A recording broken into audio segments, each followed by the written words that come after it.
할렐루야.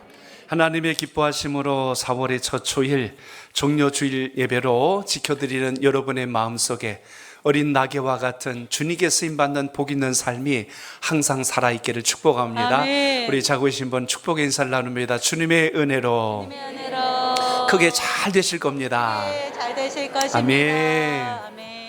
우리의 잘남이 아닌 하나님의 은혜로 사는 자가 복이 있음을 기억하시고 승리하는 영적 결단이 있기를 축복합니다. 아멘. 오늘 말씀의 제목을 같이 나눕니다. 나귀를 타신 예수님. 나귀를 타신 예수님. 오늘은 2000년 전 예수님께서 예루살렘에 입성하셔서 고난과 십자가 사건을 이루시기 위하여서 나귀를 타고 입성하신 바로 그날을 기념하는 종려주일입니다. 왜 종려주일이냐면 그날 예수님이 들어오실 때 사람들이 종려나무 가지를, 우리로 말하면 좀 사철나무 같이 생긴 그 나무가 있어요. 아마 이런 느낌이 날 나무인데요, 그걸 반짝 들고 막 흔들면서 호산나 다윗의 자손이요 하고 이렇게 찬양했던 바로 그 날을 기념합니다. 주님은 예루살렘의 죽음을 앞두시고 고난받기 위하여 들어오셨고, 우리는 세상을 살며 성공하기를 원하고 출세하기를 원하고 남보다 높아지길 위하여 경쟁하는 사회 속에 있는데, 주님은 십자가의 사건을 감당하기 위하여 예루살렘에 들어오신 바로 그날이란 사실입니다. 고난의 긴 터널을 지나서 마침내 부활의 참된 소망을 우리에게 선포해 주신 주님의 은혜가 오늘 이 예배를 드리시는 여러분의 마음속에 살아있기를 축복합니다. 아멘. 중국의 위나라에 편작이라고 하는 명의가 있었습니다. 그는 그 중국에서 가장 이름 높고 아주 잘 고친다고 소문이 난 명의였습니다. 편작에게는 3형제가 있는데요, 그 위로 2형이 있습니다. 어느 날 왕이 편작을 불러서 이렇게 물어봤대요.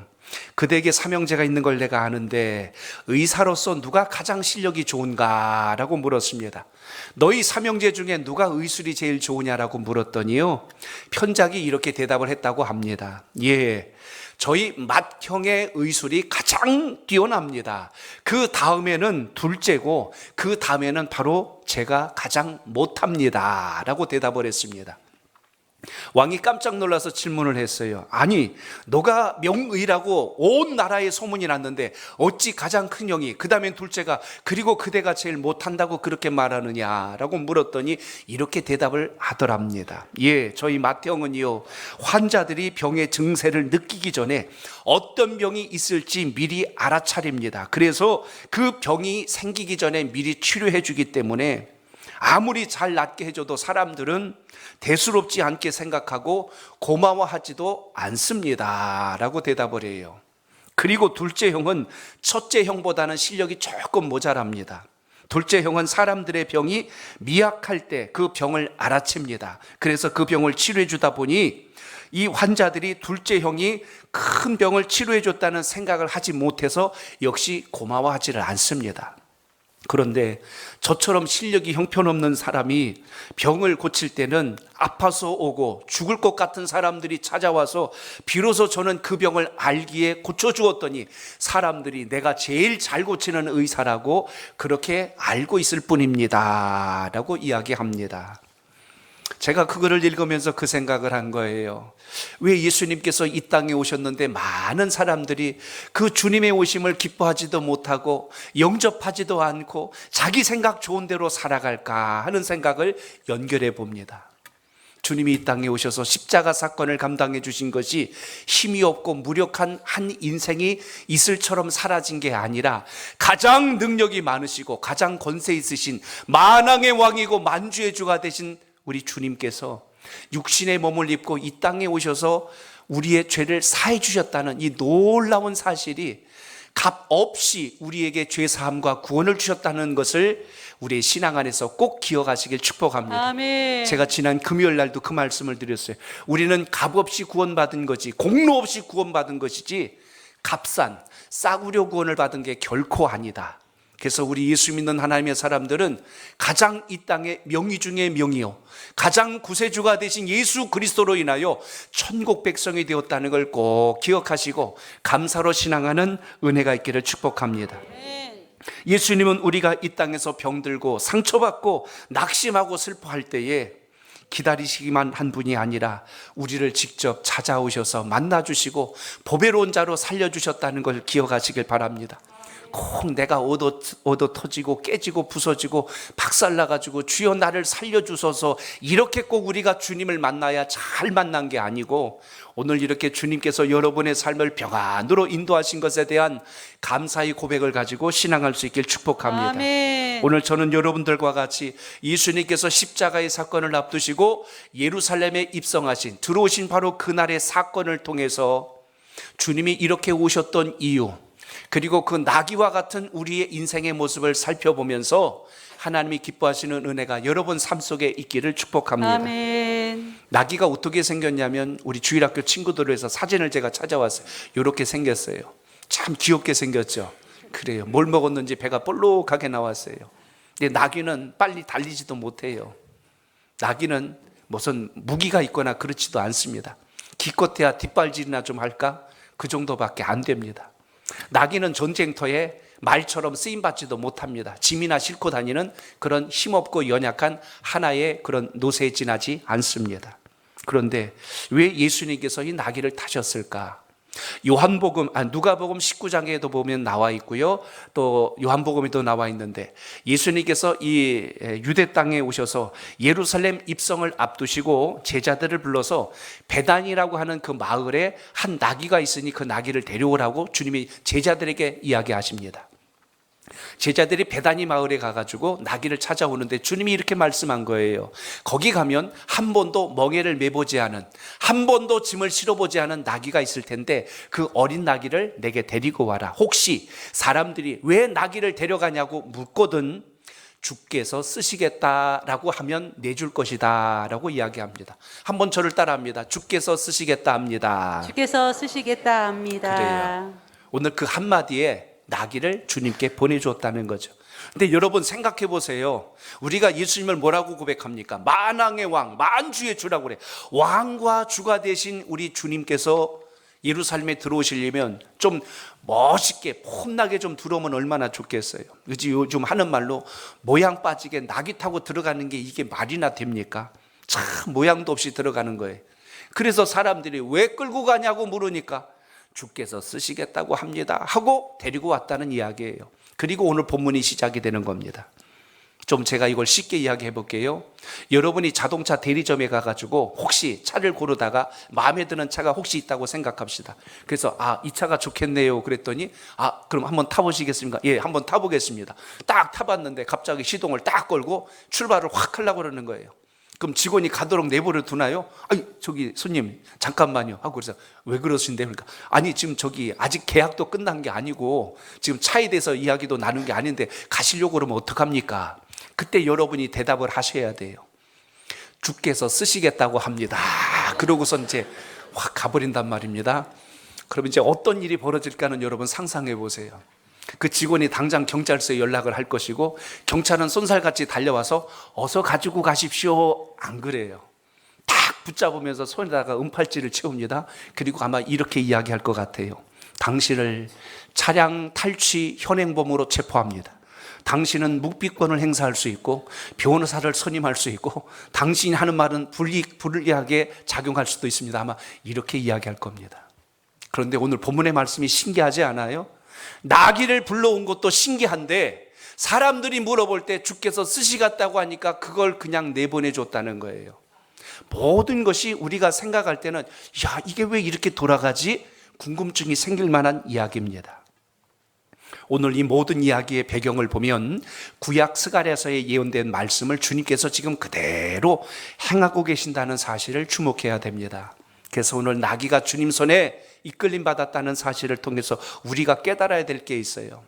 우리의 인생을, 여러분의 인생을 주님께서 쓰시겠다라고 말씀할 때 순종하는 은혜가 있길 축복합니다. 여러분의 소유, 여러분의 재물, 여러분의 모든 재능과 은사들이 하나님이 쓰시고자 할 때 기쁨으로 쓰임받는 귀한 역사가 있기를 축복합니다. 아멘. 오늘 어린 나귀는 자기의 시간을 주님을 위해서 내놓았습니다.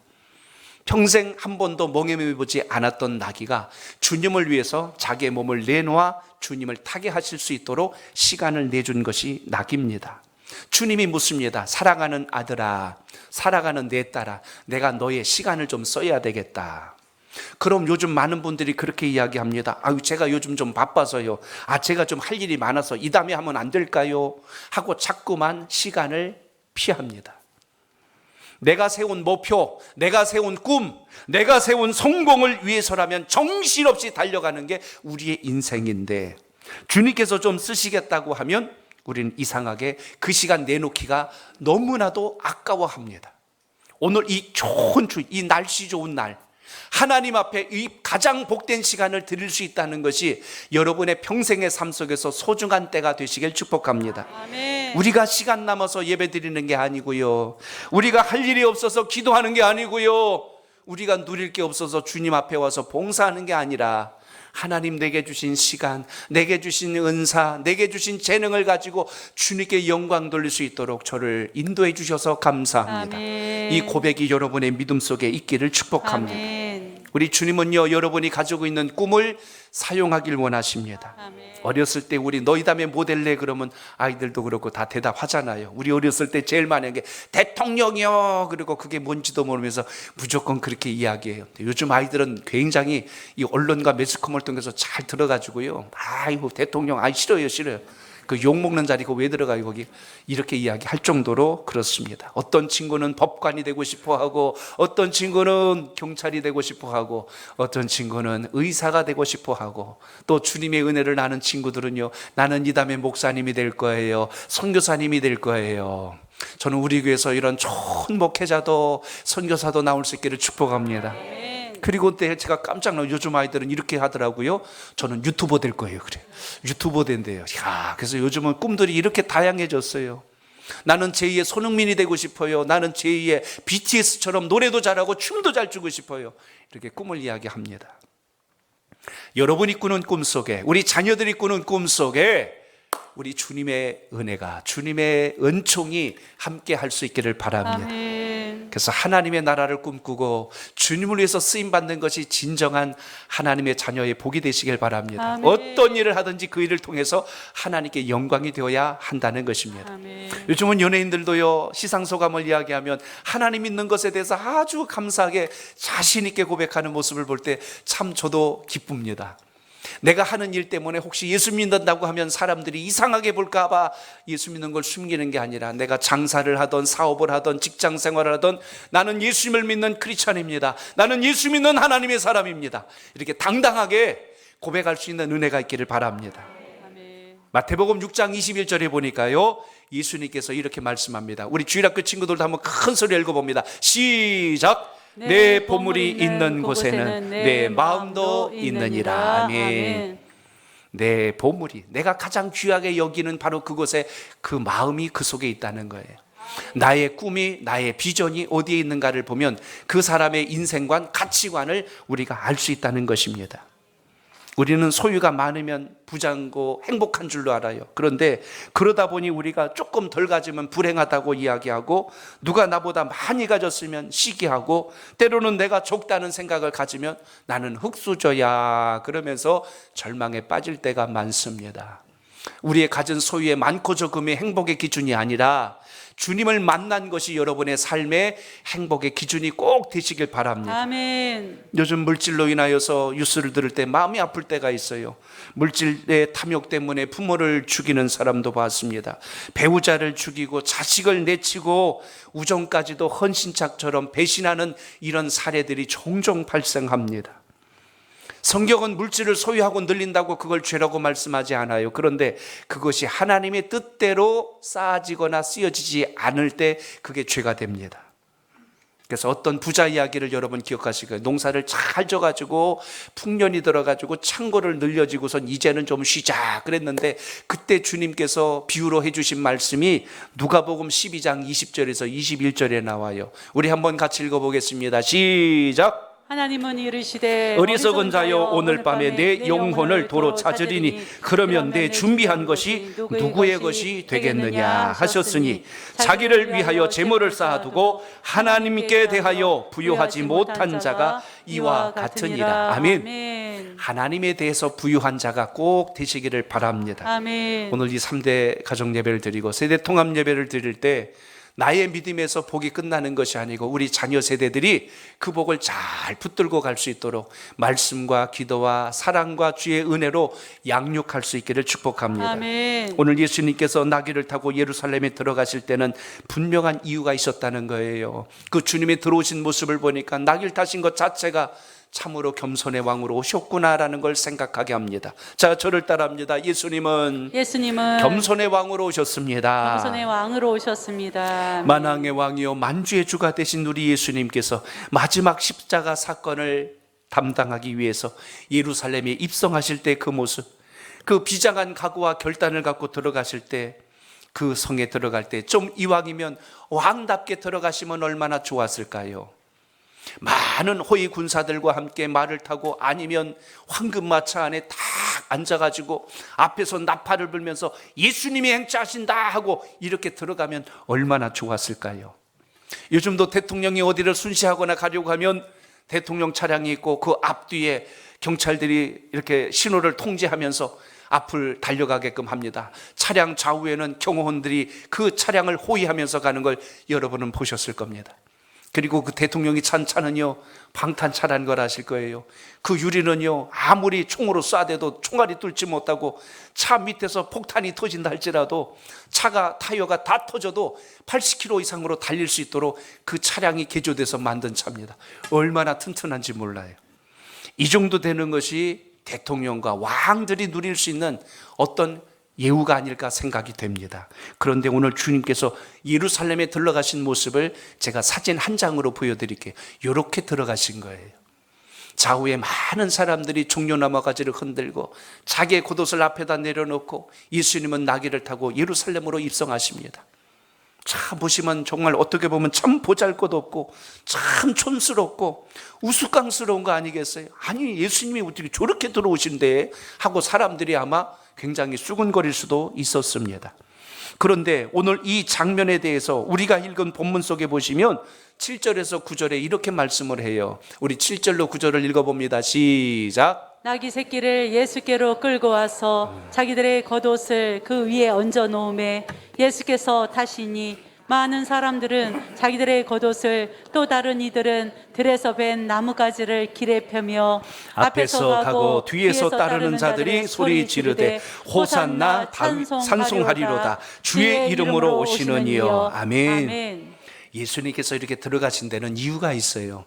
탈 것이 없어서가 아니라 이미 구약에 예언된 스가랴서 9장 9절 앞으로 메시아가 오실 땐 이렇게 오실 것이다 라는 말씀이 있는데요, 거기를 제가 읽어드립니다. 시온에 따라 크게 기뻐할지어다 예루살렘에 따라 즐거이 부를지어다. 그 다음에 이 말씀이 구약에 예언되어 있습니다. 보라 내 왕이 내게 임하시나니 그는 공의로우시며 구원을 베푸시며 겸손하여서 나귀를 타시나니 나귀의 작은 것 곧 나귀 새끼니라. 아멘. 이렇게 예언되어 있는 거예요. 구원을 베푸시며 겸손하시어서 주님은 겸손의 왕으로 이 땅에 오셨다는 것입니다. 주님은 태어나실 때 유대 땅 베들레헴 한 여관에, 그것도 말구유의 아기로 탄생하신 것을 우리는 말씀에서 기억합니다. 주님이 자라실 때는 가난한 목수 요셉의 아들로 성장기를 보내는데요, 자랐던 동네가 나사렛입니다. 당시에 나사렛은 촌동네로 알려진 것이 시골 동네입니다. 아무도 알아주지 않는 그런 작은 동네에 살았던 분이 주님이시고요. 주님은 오늘 복음 사역을 감당하실 때도 능력이 있으셨지만 폭력을 사용하지 않으셨고 멸시와 수치를 당하셨고 권세가 있으셨지만 주님은 사람들을 억압하거나 협박하지 않으셨습니다. 긍휼하심과 자비하심으로 약하고 병든 사람들을 그냥 지나가지 않으시고 고치시고 싸매신 분이 우리 주님이세요. 이렇게 겸손하셨고 이렇게 사랑 많으신 분으로 우리에게 오신 분이 주님이십니다. 왜 나귀를 선택하셨을까요? 나귀를 보면 참 볼품없잖아요. 초라해 보이고 그 나귀를 타고 장군이 돌격 앞으로 그러면 진짜 그 돈키호테 같을 거예요. 진짜 볼품없이 웃을 겁니다. 용모도 그렇고 모양새도 안 이뻐요. 뭐 빨리 달리는 것도 아니고 뭐 무기가 있는 것도 아니고. 그래서 제가 이 나귀가요 어떻게 우는지 우리 주일학교 친구들에서 제가 나귀가 우는 소리를 좀 이렇게 찾아왔어요. 한번 들어보세요. 나귀가 이렇게 웁니다.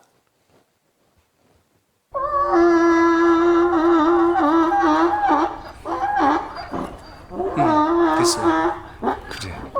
이렇게 우는 게 나귀예요. 좀 목소리라도 좀 성악가처럼 매 하고 이렇게 울으면 얼마나 좋겠어요. 사자처럼 우르렁거리는 것도 아니고 포효하는 것도 아니고 하면서 이렇게 하는 모습이 참 애처롭기도 하고 처량하기도 합니다.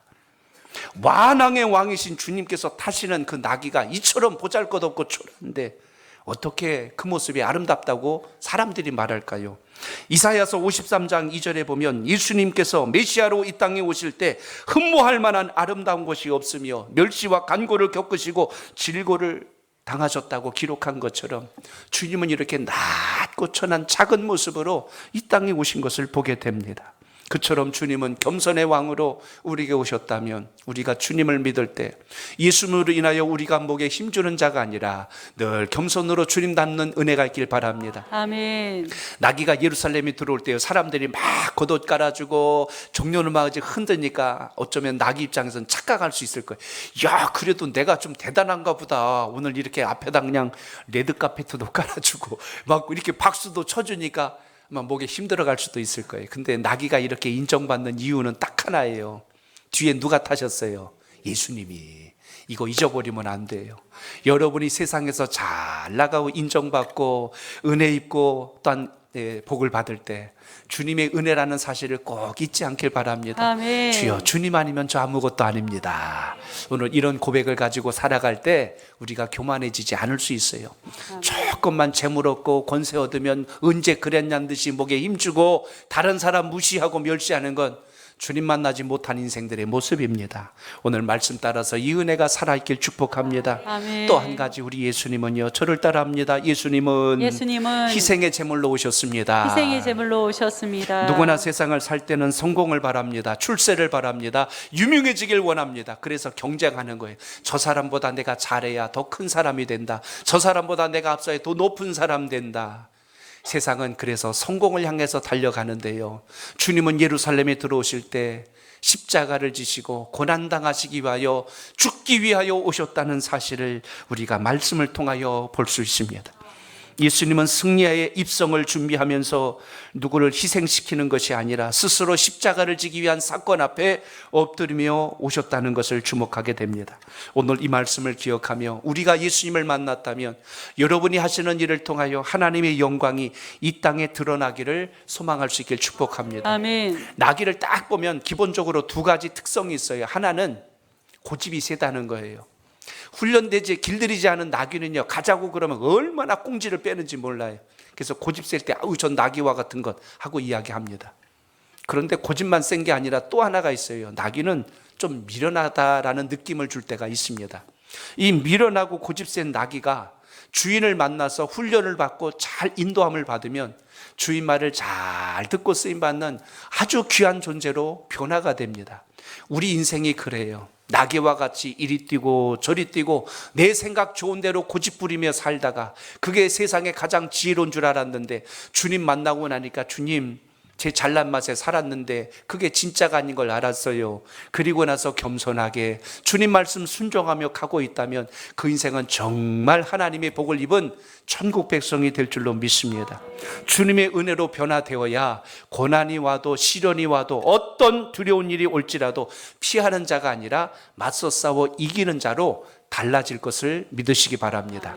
그래서 주님 만난 사람은 죽음 앞에 항상 겸손으로 나갔다는 걸 기억하시고 오늘도 믿음의 자리에서 주신 사명 감당하는 우리 모두가 되시길 축복합니다. 주님이 너와 함께 하시기 때문에 너의 마음속에 주의 역사가 언제나 함께 할 것이라는 담대한 소망의 기도가 우리 자녀들의 마음속에 심어주시길 축복합니다. 아멘. 자꾸 세상 보고 두려워하고 위축되지 말고 주님 뜻대로 가는 게 인생의 지혜다. 이것이 오늘 예배를 통해서 또 한 번 마음판에 새길 수 있기를 바랍니다. 아멘. 하나를 더 볼 수 있는 것은 여러분, 예수님은요 내일의 영광을 위하여 오셨다는 것입니다. 아멘. 한번 따라합니다. 내일의 영광을 위하여 내일의 영광을 위하여 오셨습니다. 승리의 입성이지만 주님은 싸우기 위하여 오신 게 아니라 그 영광을 과시하려고 오신 것이 아니라 우리가 앞으로 살아갈 인생에 대한 가장 중요한 구원의 문제를 해결하시기 위하여 예루살렘에 들어오셨다는 것을 잊지 않길 바랍니다. 아멘. 지난주 생명나무반 우리 단톡방이 있습니다. 그 단톡방에 우리 생명나무반의 한 집사님이 질문을 이렇게 하셨어요. 창세기를 읽다 보니까 3장 15절 말씀이 있는데 이 말씀을 좀 잘 설명해 주시면 좋겠습니다 하고 이렇게 질문이 들어왔어요. 그래서 그날 신방도 다녀온 터라 늦게 봐서 저녁 늦게 단문을 좀 보내드렸습니다. 그 말씀이 뭐냐면 이 말씀이에요. 창세기 3장 15절 읽어볼까요? 시작. 내가 너로 여자의 원수가 되게 하고 내 후손도 여자의 후손과 원수가 되게 하리니 여자의 후손은 내 머리를 상하게 할 것이요 너는 그의 발꿈치를 상하게 할 것이니라 하시고. 아멘. 말씀을 계속 읽다 보면 이 말씀이 무슨 의미인지는 감이 올 겁니다. 사실 이 말은요 하나님께서 사단에게 저주하신 내용이에요.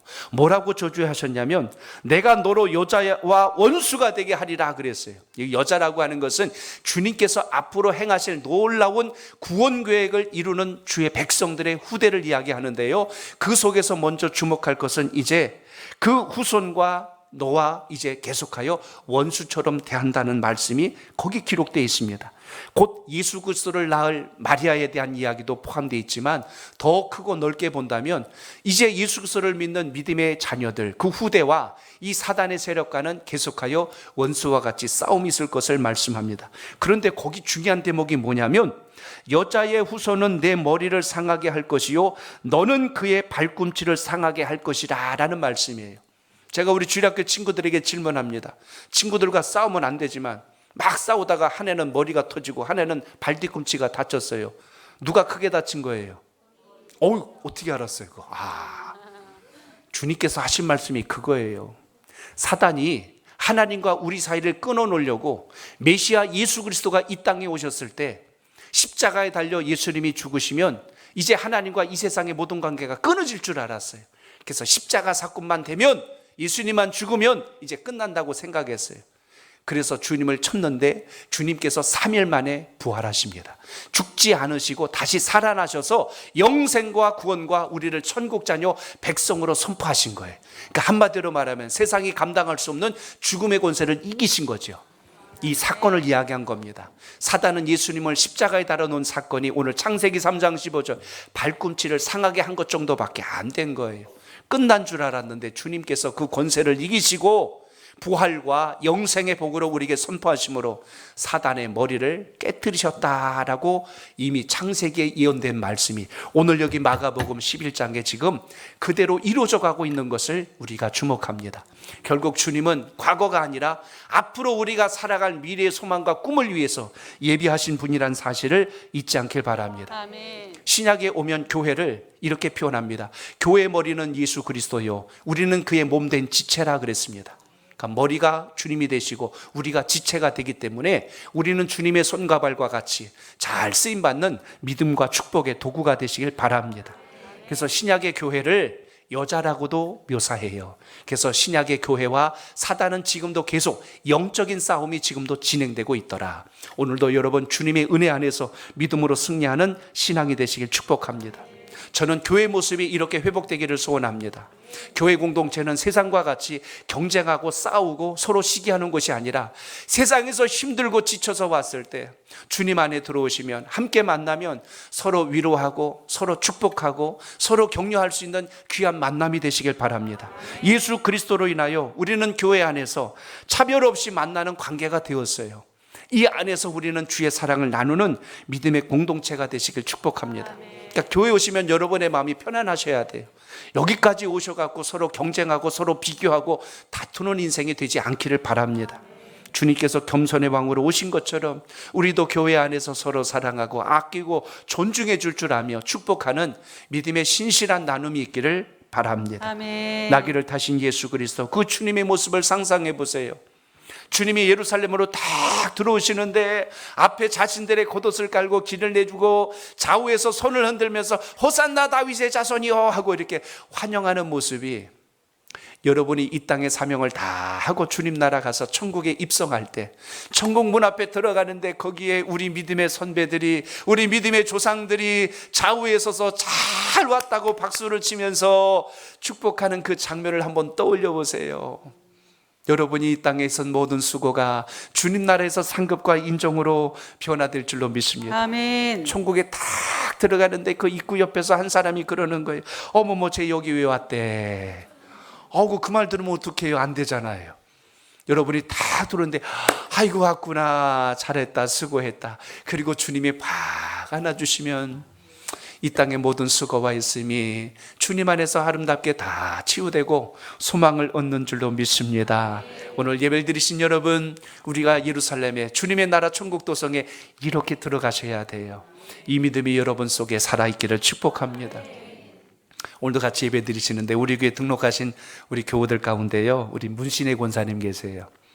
우리 문 권사님이 우리 조욱희 권사님이랑 다 같이 다녀서 저는 자매인 줄 알았어요.